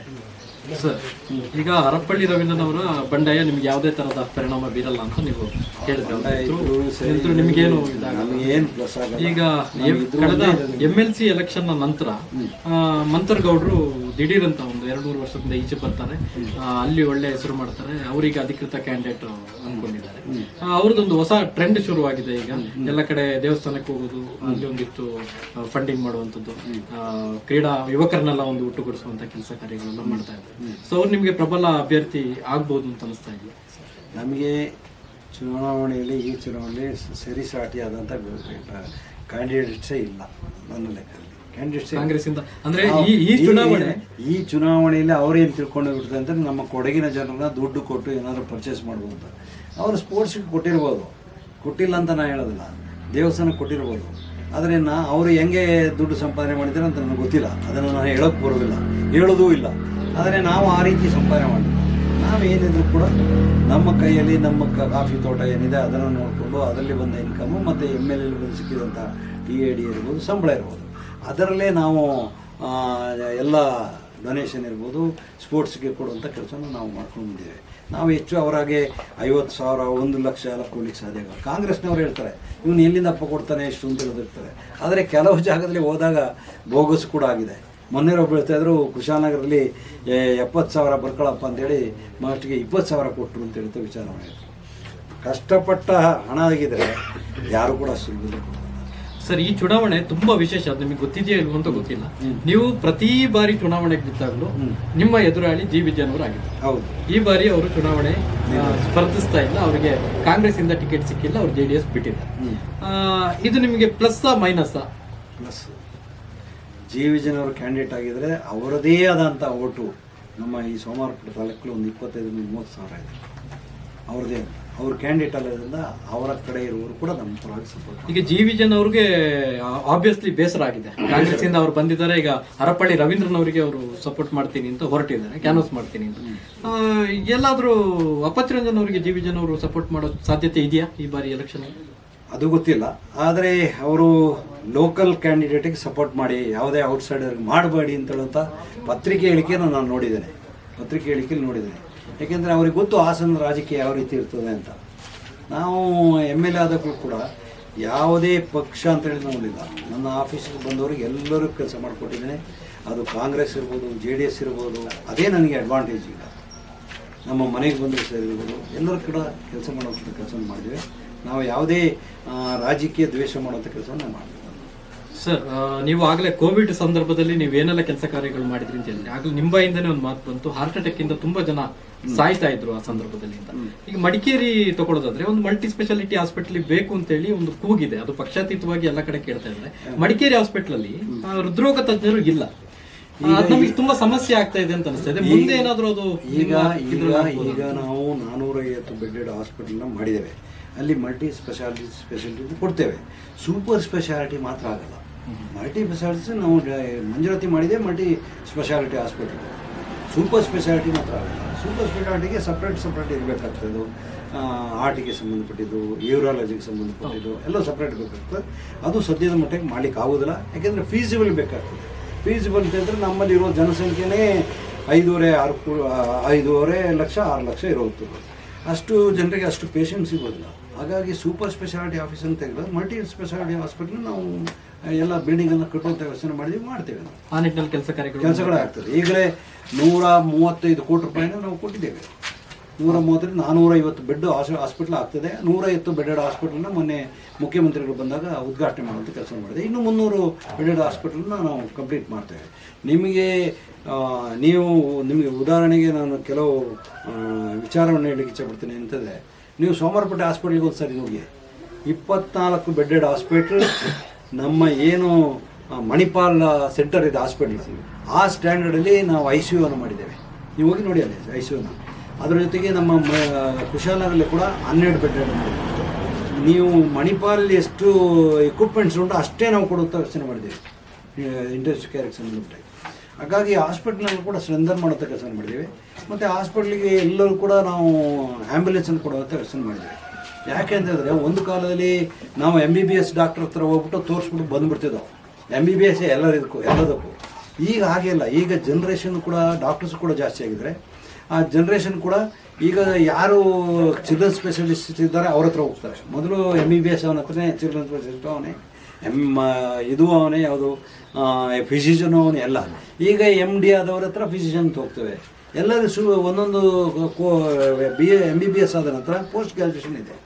ಹಾಗಾಗಿ ಆ ರೀತಿಯಲ್ಲಿ ಹೋಗೋದರಿಂದ ನಾವು ಇನ್ನು ಮುಂದಕ್ಕೆ ಹೆಚ್ಚಿನ ಹಾಸ್ಪಿಟಲ್ನ ತೆರೆಯೋದಿಲ್ಲ ಅಂತ ನಾವು ತೀರ್ಮಾನ ಮಾಡಿದ್ದೀವಿ. ಯಾಕೆಂದರೆ ನಮಗೆ ಈ ಸೋಮವಾರಪೇಟೆಯಿಂದ ಮಡಿಕೇರಿಗೆ ಒಂದು 40 ಮಿನಿಟ್ಸಲ್ಲಿ ನಾವು ತಲುಪಲಿಕ್ಕಾಗ್ತದೆ.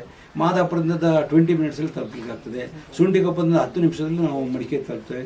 ಮಡಿಕೇರಿಯಲ್ಲಿ ಚಿಲ್ಡ್ರನ್ ಸ್ಪೆಷಲಿಸ್ಟ್ ಇರ್ಬೋದು, ಬೋನ್ ಸ್ಪೆಷಲಿಸ್ಟ್ ಇರ್ಬೋದು, ಇಲ್ಲ ಗೈನಕಾಲಜಿ ಇರ್ಬೋದು, ಎಲ್ಲ ಇದಕ್ಕೂ ಕೂಡ 10 ಜನ MD ಆದಂಥವ್ರು ಇದ್ದಾರೆ, 10 ಜನ ಗೈನಕಾಲಜಿ ಆದವರು ಇದ್ದಾರೆ, 10 ಜನ ಇದರಲ್ಲಿ ಅನಸ್ಥೆಟಿಸ್ಟ್ ಇದ್ದಾರೆ. ಅದರ ಜೊತೆಗೆ ಅವರಿಗೊಬ್ಬರು HOD ಇದ್ದಾರೆ. ಅದರ ಜೊತೆಗೆ ಒಬ್ಬರು ಸೀನಿಯರ್ ಪ್ರೊಫೆಸರ್ಸ್ ಇದ್ದಾರೆ.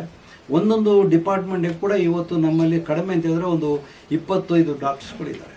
ಹಾಗಾಗಿ 160ಕ್ಕಿಂತ ಹೆಚ್ಚು ಡಾಕ್ಟರ್ಸ್ಗಳಿದ್ದಾರೆ. ಡೀನ್ ಇದ್ದಾರೆ, HODs ಇದ್ದಾರೆ, ಅಸಿಸ್ಟೆಂಟ್ ಪ್ರೊಫೆಸರ್ಸ್ ಇದ್ದಾರೆ.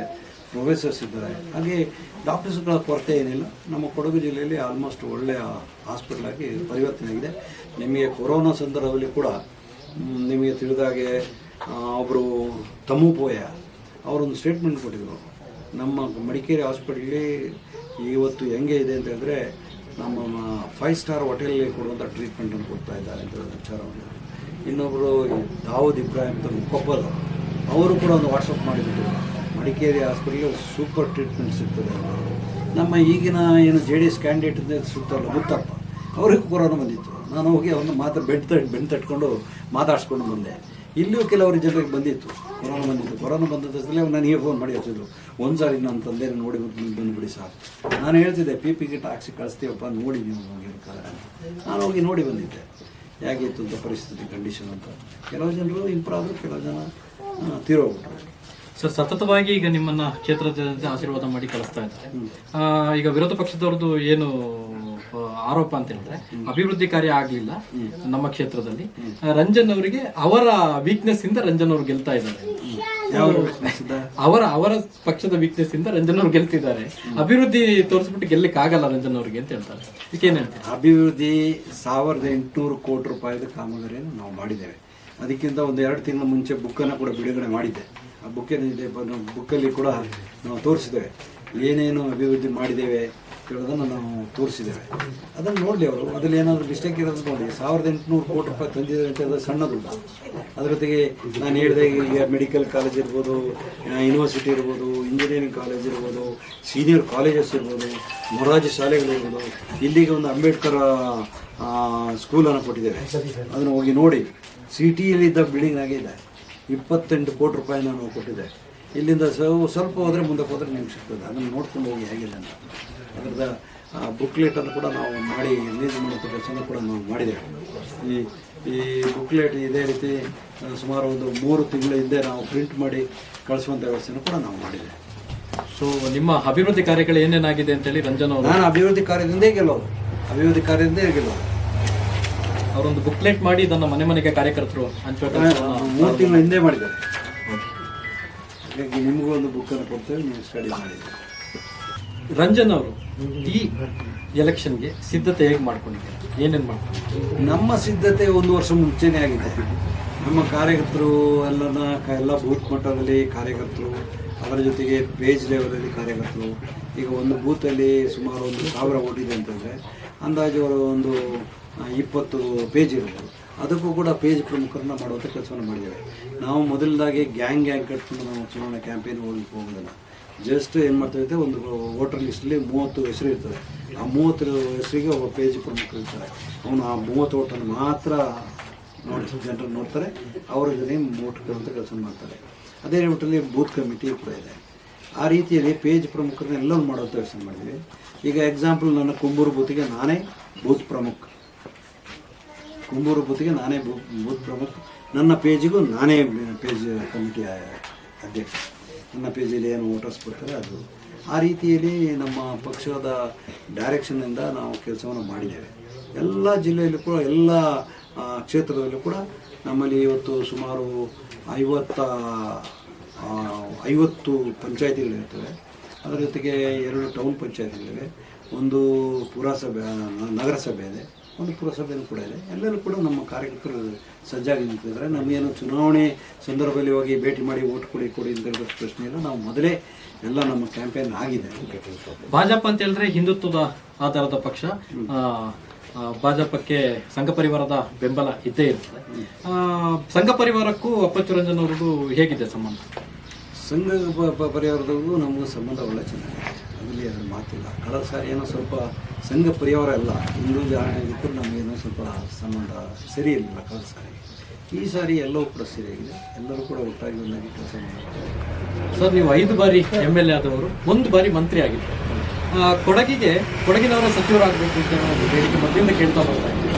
ಎಲ್ಲೋ ಒಂದು ಕಡೆ ನೀವು ಹೈಕಮಾಂಡ್ ಹತ್ರ ಕೇಳಿ ತಗೊಳ್ಳಿಕ್ಕೆ ವಿಫಲರಾದ್ರ ಅಥವಾ ಏನು ಕತೆ? ನೋಡಿ, ನಮ್ಮ ಗ್ರಾಚಾರಕ್ಕೆ ಭಾರತೀಯ ಜನತಾ ಪಕ್ಷ ನಮ್ಮದೇ ಆನ್ ಓವರ್ನಲ್ಲಿ ನಾವು ಗೆದ್ದಿದ್ದೇವೆ. 120 ಸೀಟ್ ಮೇಲೆ ಗೆದ್ದಿದ್ದೇವೆ. ನಾವು 104 ಸೀಟ್ ಗೆದ್ದವು. ಬೇರೆ ಪಾರ್ಟಿಯಿಂದ ಕರ್ಕೊಂಡು ಅವರು ರಾಜಕಾರಣ ಕೊಡಿಸಿ ಚುನಾವಣೆ ಬಂದು ಗೆದ್ದು ಅವರಿಗೆ 17 ಮಂತ್ರಿಗಳನ್ನು ಕೊಡುವಂಥ ವ್ಯವಸ್ಥೆ ಆಯಿತು. ಹಾಗಾಗಿ ಇವತ್ತು ಭಾರತೀಯ ಜನತಾ ಪಕ್ಷದ ಸರ್ಕಾರ ಇದ್ದರೂ ಕೂಡ ಫುಲ್ ಫ್ಲೆಡ್ಜೆಡ್ ಭಾರತೀಯ ಜನತಾ ಪಕ್ಷ ಸರ್ಕಾರ ಒಂದು ಕೊಯಿಲೇಷನ್ ಗೌರ್ಮೆಂಟ್ ಇದ್ದಾಗೆ. ಮುಂದಿನಲ್ಲಿ ಈ ಸಾರಿ ಜನರಲ್ಲೂ ಕೂಡ ಆಶೀರ್ವಾದ ಮಾಡ್ತಾರೆ. 131 ಸೀಟು ಮೇಲೆ ಗೆಲ್ತೇವೆ ಅಂತ ಸಂದರ್ಭದಲ್ಲಿ ಕೊಡಗಿಗೆ ಒಂದು ಮಿನಿಸ್ಟರ್ ಕೊಟ್ಟೆ ಕೊಡ್ತಾರೆ. ಮಿನಿಸ್ಟರ್ ಆಗ್ತೀರಾ? ನೀವು ಮಿನಿಸ್ಟರ್ ಆಗಬೇಕು ಅಂತ ಹೇಳೋದು ನಮ್ಮ ಕ್ಷೇತ್ರದ ಜನತೆಯ ಒತ್ತಾಯ, ಅಭಿಪ್ರಾಯ ಕೂಡ. ಈಗ ನೀವಿಬ್ಬರು ಜೋಡೆತ್ತುಗಳು ಅಂತ, ನೀವು ಸುಮಾರು ವರ್ಷಗಳಿಂದ ನೀವು ಮತ್ತು KG ಬೊಪ್ಪಯ್ಯನವರು ಒಟ್ಟಿಗೆ ಕೆಲಸ ಮಾಡ್ಕೊಂಡು ಅಣ್ಣ ತಮ್ಮಂದ್ರ ಥರ ಇದ್ದೀರಾ. ಅವ್ರಿಗೂ ಟಿಕೆಟ್ ಘೋಷಣೆ ಆಗಿದೆ. ಅವರ ವಿಚಾರವಾಗಿ ಏನಾದರೂ ಅಂತ ಹೇಳಿ ಮಾತಾಡ್ತೀವಿ. ನೋಡಿ, ನಾನು ಅವರು ಭಾಳ ವರ್ಷದಿಂದ ಕೆಲಸ ಮಾಡ್ಕೊಂಡು ನಾನು ಜಿಲ್ಲಾಧ್ಯಕ್ಷರಾಗಬೇಕಾದ್ರೆ ಅವರ ಜನರಲ್ ಸೆಕ್ರೆಟರಿ ಆಗಿದ್ದರು. ನಾನು ಜಿಲ್ಲಾಧ್ಯಕ್ಷರಾದ ನಂತರ ನಾನು ಯಾವಾಗ MLA ಅವರು ಜಿಲ್ಲಾಧ್ಯಕ್ಷರಾದರು. ನಾನು 1991 ಜಿಲ್ಲಾಧ್ಯಕ್ಷ. ಆವಾಗ ಜಿಲ್ಲಾಧ್ಯಕ್ಷರಾಗಲಿಕ್ಕೆ ಯಾರೂ ಇಲ್ಲ. ಆ ಸಂದರ್ಭದಲ್ಲಿ ನಮ್ಮನ್ನು ಕರ್ಕೊಂಡು ಬಂದು ಕೂರಿಸಿದ್ರು.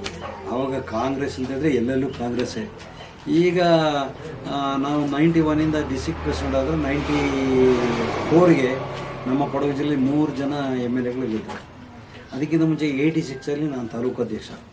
ಬೋಪಯ್ಯನವರು ನಾನಾದ ಮೇಲೆ ಅವರು ಜಿಲ್ಲಾಧ್ಯಕ್ಷರಾದರು. ಅವರು ಕೂಡ ಕೆಲಸವನ್ನು ಮಾಡ್ಕೊಂಡಿದ್ದರು ಚೆನ್ನಾಗಿ. ಹಾಗಾಗಿ BJPನ ಎಸ್ಟಾಬ್ಲಿಷ್ ಮಾಡೋಕ್ಕೆ ನಮ್ಮ 2 ಜನರಿಗೂ ಭಾಳಷ್ಟು ಪ್ರಯತ್ನಗಳಿವೆ. ನೀವು ಜೋಡತ್ತೆ ಏನಿದ್ರೆ ಅದು ಕರೆಕ್ಟ್ ಇರಬೇಕು. ಅದರ ಜೊತೆಗೆ ನಾವು ಏನು ಕಾರ್ಯಕರ್ತರು ಚುನಾವಣೆ ಸಂದರ್ಭದಲ್ಲಿ ಮಾತ್ರ ಅಲ್ಲ ಹೋಗ್ತಾರೆ, ಎಲ್ಲೇ ಕಷ್ಟ ಬಂದಾಗ ಸ್ಪಂದನೆ ಮಾಡುವಂಥ ಕೆಲಸ ಮಾಡಿದೆ. ಏನು ಗುಡ್ಡ ಕುಸಿತಾ ಇತ್ತು, ನಮ್ಮ ಕಾರ್ಯಕರ್ತರು ಎಲ್ಲ ಕಾಲು ಕೊಟ್ಟೆ ನಾವು ಎಲ್ಲ ಕಷ್ಟದಲ್ಲಿರೋರನ್ನ ರಕ್ಷಣೆ ಮಾಡುವಂಥ ಕೆಲಸ ಮಾಡಬೇಕು ಅಂತೇಳಿ ಎಲ್ಲ ಕಾರ್ಯಕರ್ತರು ದುಡುಕಿದ್ರು. ಕೊರೋನಾ ಬಂತು. ಕೊರೋನಾ ಬಂದ ಸಂದರ್ಭದಲ್ಲಿ ಎಲ್ಲರೂ ದುಡುಕಿದ್ರು. ನಮ್ಮ ಇಲ್ಲಿಯ ಮಂಡಳ ಅಧ್ಯಕ್ಷ ಮನೂರೈತಿ ಅವರು ಒಂದು ವ್ಯಾನನ್ನೇ ಕೊಟ್ಬಿಟ್ರು. ಯಾರು ಕೊರೋನಾ ಪೇಷಂಟ್ ಇದ್ದರೂ ಕರ್ಕೊಂಡು ಹೋಗಿ ಅಂತ ಹೇಳ್ತಾರೆ, ವ್ಯಾನ್ ಕೊಡುವಂಥ ವ್ಯವಸ್ಥೆ ಕೂಡ ಮಾಡಿದ್ರು. ಅದ್ರ ಜೊತೆಗೆ ನಮ್ಮ ಕಾರ್ಯಕರ್ತರು ಎಲ್ಲರೂ ಕೂಡ ಅದು ಸಂಘ ಪರಿವಾರ ಭಾರತೀಯ ಜನತಾ ಪಾರ್ಟಿಯ ಕಾರ್ಯಕರ್ತರು ಸೇರಿಕೊಂಡು ಎಲ್ಲಿ ತೀರೋದ್ರ ಸಂದರ್ಭದಲ್ಲಿ ಯಾರೂ ಶವವನ್ನು ಮುಟ್ಟದಂಥ ಸಂದರ್ಭದಲ್ಲಿ ಶವ ಸಂಸ್ಕಾರವನ್ನು ಮಾಡಿದಂಥ ಕೆಲಸಗಳು ಕೂಡ ನಮ್ಮ ಹುಡುಗರು ಮಾಡಿದ್ದಾರೆ. ಆದ್ದರಿಂದ ಆ ಸಂದರ್ಭದಲ್ಲಿ ಕಾಂಗ್ರೆಸ್ನವರು ಎಲ್ಲಿಯೂ ಕಣ್ಣು ಕಾಣಲಿಲ್ಲ. ನಾವು ಕಷ್ಟಕ್ಕೆ ಸ್ಪಂದನೆ ಮಾಡುವಂಥ ಕೆಲಸ ಮಾಡಿದ್ವಿ. ಹಾಗಾಗಿ ಇವತ್ತು ಭಾರತೀಯ ಜನತಾ ಪಕ್ಷಕ್ಕೆ ನಮ್ಮ ಮಡಿಕೇರಿ ಮತ್ತು ವಿರಾಜಪೇಟೆ ಕ್ಷೇತ್ರದಲ್ಲಿ ಕೊಡಗು ಜಿಲ್ಲೆಯಲ್ಲಿ ಒಂದು ರೀತಿಯಲ್ಲಿ ಜನರು ಇವರು ಕಷ್ಟಕ್ಕೆ ಬರುವವರು ಅಂತ ಇವರು ಜನಸೇವೆ ನಿಜವಾಗ ಕೂಡ ಜನಸೇವಕರು ಅರ್ಥಕೊಂಡಿದ್ದಾರೆ. ಹಾಗಾಗಿ ಹೆಚ್ಚಿನ ಸಹಕಾರವು ನಮಗೆ. ಈಗ ಕಾರ್ಯಕ್ರಮದ ಕೊನೆಯ ಹಂತದಲ್ಲಿದ್ದೀವಿ. ಅಪ್ಪಚ್ಚುರಂಜನ್ ಅವರು ಮನಸ್ಸು ಬಿಚ್ಚಿ ಎಲ್ಲವನ್ನ ವಿಚಾರವನ್ನು ನಮ್ಮ ಮುಂದೆ ಇಟ್ಟಿದ್ದಾರೆ. ಕೊನೆಯದಾಗಿ ನಿಮ್ಮ ಕ್ಷೇತ್ರದ ಮತದಾರರಿಗೆ ಏನು ಹೇಳಲಿಕ್ಕೆ ಬಯಸ್ತೀರಾ? ನಾನು ಪಾಪದ ಬಡವರಿಗೆ, ಅದು ಫಾರ್ಮ್ 50 ಇರ್ಬೋದು, ಫಾರ್ಮ್ 53 ಇರ್ಬೋದು, ಫಾರ್ಮ್ 57 ಇರ್ಬೋದು, ಸುಮಾರು 12,000 ಜನರಿಗೆ ಪಟ್ಟಿಯನ್ನು ಮಾಡಿದ್ದೀವಿ. ಅದರೊತ್ತಿಗೆ 3.25 ಸೆಂಟು, ಅದು 94 CL 12,000 ಅಪ್ಲಿಕೇಶನ್ ಇಟ್ಟು 6,000 ಜನರಿಗೆ ಪಟ್ಟಿಯನ್ನು ಕೊಡುವಂಥ ವ್ಯವಸ್ಥೆ ಮಾಡಿದ್ದೇವೆ. ಮನೆಗಳು ಸುಮಾರು ಒಂದು 4,500 ಜನರಿಗೆ ಮನೆಗಳನ್ನು ಕೊಡುವಂಥ ವ್ಯವಸ್ಥೆ ಮಾಡಿದ್ದೇವೆ. ಹಾಗಾಗಿ ಬಡವರ ಕೆಲಸವನ್ನು ಮಾಡಿದ್ವಿ. ಅದರ ಜೊತೆಗೆ ಅರಣ್ಯ ಹಕ್ಕು ಸಮಿತಿ, ಈ ಚರಿತ್ರೆಯಲ್ಲೇ ಯಾರು ಕೊಟ್ಟಿರಲಿಲ್ಲ. ಅರಣ್ಯ ಹಕ್ಕು ಸಮಿತಿಯಲ್ಲಿ ಸುಮಾರು 500 ಪಟ್ಟಿಯನ್ನು ಕೊಟ್ಟಿದ್ದೀವಿ. ಇನ್ನೂ 3,000 ಸರ್ವೆ ಆಗಿದೆ. ಆ 3,000 ಅಪ್ಲಿಕೇಶನ್ ಪಾಪ ಬಡವರೆಲ್ಲ ಕೂಲಿಕಾರರು, ಅವರಿಗೆಲ್ಲ ಪಟ್ಟಿಯನ್ನು ಕೊಡಬೇಕು, ಅವರಿಗೆಲ್ಲ ಮನೆ ಕೊಡಬೇಕು ಅಂತ ತೀರ್ಮಾನ ಮಾಡಿದ್ವಿ. ಸನ್ಮಾನ್ಯ ಮೋದಿಜಿಯವರ ಚಿಂತನೆಯೂ ಕೂಡ ಅಷ್ಟೇ. ಒಂದು ಬಾರಿ ಮನೆ ಮನೆಗೆ ಕರೆಂಟು, ಮನೆ ಮನೆಗೆ ಗ್ಯಾಸು, ಈ ಬಾರಿ ಮನೆ ಮನೆಗೆ ಕುಡಿಯುವ ನೀರು, ಶುದ್ಧ ಕುಡಿಯುವ ನೀರು. ಮುಂದಿನ ದಿನಗಳಲ್ಲಿ ಕೂಡ ಈಗಾಗಲೇ ಆದೇಶ ಮಾಡಿದರೆ ಎಲ್ಲರೂ ಕೂಡ ಮನೆ ಇರಬೇಕು. ಯಾವನು ಕೂಡ ಮನೆ ಇಲ್ಲ ಅಂತೇಳಿ ಬೇರೆ ಬಾಡಿಗೆ ಮನೆಯಲ್ಲಿ ಇರಬಾರ್ದು, ಅದರ ಜೊತೆ ಲೈನ್ ಮನೆಯಲ್ಲೂ ಕೂಡ ಇರಬಾರ್ದು. ಎಲ್ಲರಿಗೂ ಕೂಡ ಮನೆ ಕೊಡಬೇಕು ಅಂತ ತೀರ್ಮಾನ ಮಾಡಿದರೆ ಅದನ್ನು ಆದಷ್ಟು ಬೇಗನೆ ನಾವು ಮಾಡ್ತೇವೆ. ನಾವು ಜನರಿಗೆ ಹೇಳಲಿಕ್ಕೆ ಇಚ್ಛೆ ಪಡ್ತೀವಿ, ನಿಮಗೆಲ್ಲರಿಗೂ ಮನೆ, ನಿಮ್ಮ ತಲೆ ಮೇಲೆ ಒಂದು ಸೂರು ಇರಬೇಕು, ಒಂದು ಮನೆ ಇರಬೇಕು. ಯಾವುದೋ ಮನೆಯಲ್ಲಿ ಇದ್ದೀನಿ ಅಂತ ಹೇಳೋದು ಆಗಬಾರ್ದು. ಆ ಚಿಂತನೆಯನ್ನು ನಾವು ನಮ್ಮ ಸರ್ಕಾರ ಎಲ್ಲ ಸೇರಿ ಮಾಡಿದೆ. ಆದಷ್ಟು ಬೇಗನೆ ಅವರೆಲ್ಲರೂ ಕೂಡ ಮನೆ ಕೊಡುವಂಥ ಕೆಲಸವನ್ನು ನಾವು ಮಾಡ್ತೇವೆ. ಆ ನಿಟ್ಟಿನಲ್ಲಿ ಜನರ ಸೇವೆಯನ್ನು ಮಾಡುವಂಥ ಕೆಲಸ ಮಾಡ್ತೇವೆ. ಜನರಿಗೆಲ್ಲ ವಿನಂತಿ ಮಾಡ್ತೀನಿ, ಯಾರಿಗೆ ಮನೆ ಇಲ್ಲ, ಯಾರಿಗೆ ಜಾಗ ಇದ್ದರೂ ಮನೆ ಇಲ್ಲ, ಮನೆ ಜಾಗ ಇದ್ದವರಿಗೆ ಯಾರಿಗೆ ಪಟ್ಟೆ ಇಲ್ಲ, ಈ ರೀತಿ ಹಕ್ಕುಪತ್ರವನ್ನು ಕೊಡುವಂಥ ಕೆಲಸವನ್ನು ಕೂಡ ನಾವು ಮಾಡ್ತೇವೆ. ನಿಮ್ಮ ಸೇವೆಗೆ ಸದಾ ಸಿದ್ಧರಿದ್ದೇವೆ ಅಂತ ಹೇಳಿಕ್ಕೆ ಇಚ್ಛೆಪಡ್ತೀನಿ. ತಾವೆಲ್ಲರೂ ಕೂಡ ನಮ್ಮ ಅಮೂಲ್ಯವಾದ ಮತವನ್ನು ಭಾರತೀಯ ಜನತಾ ಪಕ್ಷದ ತಾವರೆ ಕೊಟ್ಟು ಗೆಲ್ಲಿಸಬೇಕು ಅಂತ ಅವರಲ್ಲಿ ವಿನಂತಿ ಮಾಡ್ತೀನಿ ತಮ್ಮ ಮುಖಾಂತರ. ಅಪ್ಪಚ್ಚು ರಂಜನ್ ಅವರು ಚುನಾವಣಾ ಕದನ 2023 ಈ ಕಾರ್ಯಕ್ರಮದಲ್ಲಿ ತಮ್ಮ ಮನದಾಳದ ಮಾತನ್ನು ಹಾಡಿದ್ದಾರೆ. ಅವರು ಈ ಬಾರಿಯೂ ಚುನಾವಣೆಯನ್ನು ಸಮರ್ಥವಾಗಿ ಎದುರಿಸಲಿ, 6ನೇ ಬಾರಿ ಗೆಲ್ಲಿ, ಮಂತ್ರಿನೂ ಆಗಲಿ ಸಚಿವಗಿರಿನೂ ಅವರಿಗೆ ಬರಲಿ ಅಂತ ನಾವು ಕೊಡಗು ಚಾನಲ್ ಮುಖಾಂತರ ಹಾರೈಸ್ತೇವೆ. ಧನ್ಯವಾದಗಳು.